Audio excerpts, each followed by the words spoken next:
Hamam soap. இந்த ப்ராடக்ட்டை நம்ம நம்பர்ஸாக தான் விற்க போகிறோம்.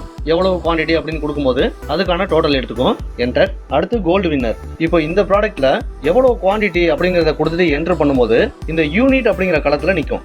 ஐட்டம்ஸ் கிரியேட் பண்ணும்போது இந்த ப்ராடக்ட்டுக்கு நம்பர்ஸ் பாக்ஸ் அப்படிங்கிற 2 யூனிட்டும் நம்ம கொடுத்துருந்ததுனால இந்த யூனிட்டை நம்ம சேஞ்ச் பண்ணணும் அப்படின்னா இங்க கீழேயே ஷோ ஆகும். உங்க கீபோர்டில் இருக்கிற மைனஸ் பட்டனை பிரஸ் பண்ணும்போது நம்பர்ஸ் ஆகும், பிளஸ் பட்டனை பிரஸ் பண்ணும்போது பாக்ஸ் ஆகும் சேஞ்ச் பண்ணிக்கலாம். இப்போ பிளஸ் பிரஸ் பண்றேன், யூனிட்ல பாக்ஸ்னு மாறிடும். இதுல ஒரு பாக்ஸுக்கு 10 நம்பர்ஸ் அப்படிங்கிறதுனால டோட்டல் அமௌண்ட்டும் அதுக்கேற்ற மாதிரி கால்குலேட் ஆயிரும். மறுபடியும் இந்த யூனிட்டை நம்பர்ஸ்க்கு மாத்தணும்னா மைனஸ் பட்டனை பிரஸ் பண்ணிக்கோங்க. என்டர். Clinic plus shampoo. இதுல குவான்டிட்டியை கொடுத்துட்டு என்டர் பண்ணும்போது ஐட்டம்ஸ்ல கொடுத்துருந்தா 3 யூனிட்டுமே ஷோ ஆகும். நம்பர்ஸா கொடுக்கணும்னா மைனஸ், தரமா மாத்தணும் அப்படின்னா பிளஸ் பட்டன், பாக்ஸா மாத்தணும் அப்படிங்கிறப்ப டாட் பட்டன். அடுத்து மூங் தால்.